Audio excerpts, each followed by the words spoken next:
তোরা সবাই চুপ কর, ওই দেখ স্যার আসছে। Good morning sir. তোরা সবাই ভালো আছিস? হ্যাঁ স্যার। আচ্ছা ঠিক আছে, তোদের মধ্যে যারা নিজেকে বোকা মনে করিস তারা দাঁড়িয়ে পড় দেখি। হ্যাঁ রে কটা, তুই ছাড়া ক্লাসের মধ্যে কেউ দাঁড়ায় নাই, তার মানে তুই নিজেকে বোকা মনে করিস নাকি? না না স্যার, আসলে আপনি ছাড়া তো আর ক্লাসে কেউ দাঁড়িয়ে নেই, তাই আপনার কথা ভেবে আমিও দাঁড়িয়ে পড়লাম। তার মানে তুই কি আমাকে বোকা মনে করিস? না না স্যার, আপনিই তো বললেন যে দাঁড়িয়ে থাকবে সেই নিজেকে বোকা মনে করে, তাই আর কি। চুপ কর হারামজাদা। আচ্ছা পচা, বলতো তুই বড় না তোর বাবা বড়? স্যার আমি বড়। কি করে? কারণ স্যার আমি জন্মানোর পরেই তো তিনি বাবা হয়েছেন। তাও তো বটে, এইভাবে তো কোনো সময় ভেবে দেখিনি। আচ্ছা ফকি, তুই কি ইংরেজি টিংরেজি জানিস? হ্যাঁ স্যার জানি, বলুন কি বলবেন। বলতো ডাক্তার আসার আগে রোগীটি মারা যায়, এর ইংরেজি কি হবে? স্যার এটা তো খুব সহজ, এর ইংরেজি হবে আই অ্যাম সরি। তোর মাথা। কি রে ঝন্টু, তোর আসতে এত দেরি হলো কেন?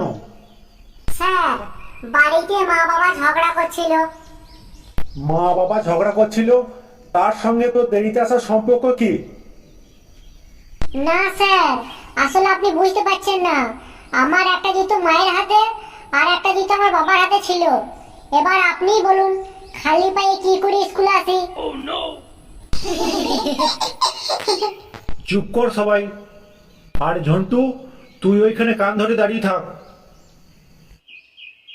বুঝলে বাচ্চারা, আসল মানুষ তারাই যারা অন্যের বিপদে এগিয়ে আসে। স্যার তাহলে আপনি মানুষ হবেন কবে?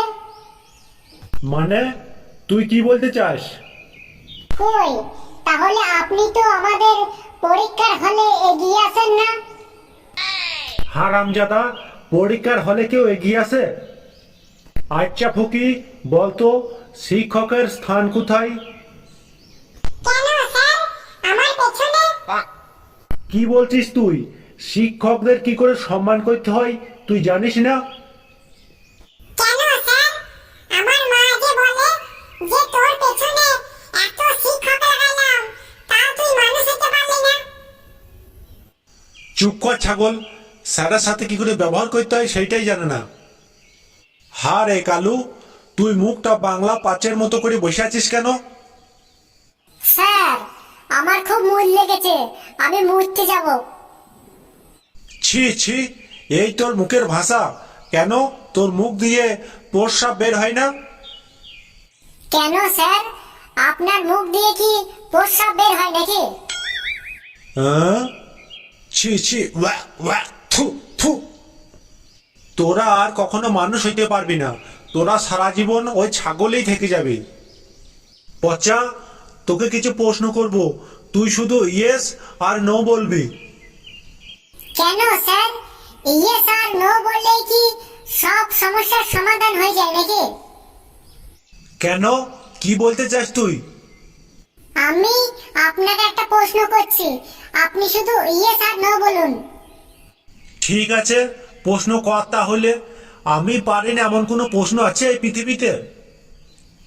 স্যার আপনি কি বাড়িতে বইয়ের কাছে এখনো মার খান? আরে বাবরে, এ তো কঠিন প্রশ্ন।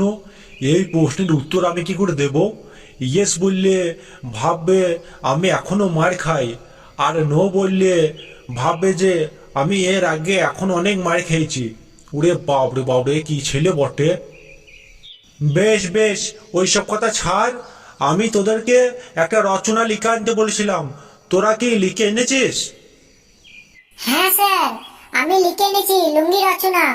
স্যার অনেক কষ্ট করে এক পাতা লিখে এনেছি। বাহ বাহ, বেশ ভালো। কই একটু পড়ে শোনা তো দেখি। হ্যাঁ স্যার, পড়ছি। লুঙ্গি একটি ঢিলেঢালা বাঙালির ঝুঁকিপূর্ণ পোশাক। এর না আছে কোনো চেন আর না আছে কোনো বোতাম। কোনো রকমে কোমরে গিঁট বেঁধে পড়ে থাকতে হয়। এটি যে কোনো সময় খুলে যেতে পারে, তাতে কোনো সন্দেহ নেই। এছাড়াও এটি একটি এসির মতো কাজ করে, মানে নিচের দিকে হাওয়া ঢুকে আমাদের ইঞ্জিনকে ঠান্ডা রাখে। আর আমি যখন জীবনে প্রথমবার লুঙ্গি পরে শুই, পরের দিন সকালে দেখি আমার লুঙ্গি খাটের নিচে পড়ে আছে। কোনো মতে যথাস্থানে রাখলাম। পরের দিন ঠিক একই অবস্থা। ঘুম থেকে উঠে দেখি কিছুই দেখতে পাচ্ছি না। আর দেখবই বা কি করে, চোখ দুটো তো লুঙ্গি দিয়ে ঢাকা। খুব তাড়াহুড়ো করে লুঙ্গিটি নিচে দিকে নামিয়ে নিলাম। আর স্যার, কপাল আর লুঙ্গির মধ্যে একটাই পার্থক্য আছে, যে কোনো সময় খুলে যেতে পারে। কপাল খুললে পৌষ মাস, আর লুঙ্গি খুললে সর্বনাশ। এর বাঁধন বা গিঁট অত্যন্ত ভয়ঙ্কর ব্যাপার। অনেকে ঘুম থেকে উঠে লুঙ্গি খুঁজে পায় না। তাই আমাদেরকে লুঙ্গিতে ভালো করে গিঁট দেওয়া শিখতে হবে। হ্যাঁ? এ কি রে কালু, তোর লুঙ্গি রচনা শুনে তো স্যার অজ্ঞান হয়ে গেল। এবার কি হবে? কি আবার হবে? চল স্যারকে অফিসে নিয়ে যাই।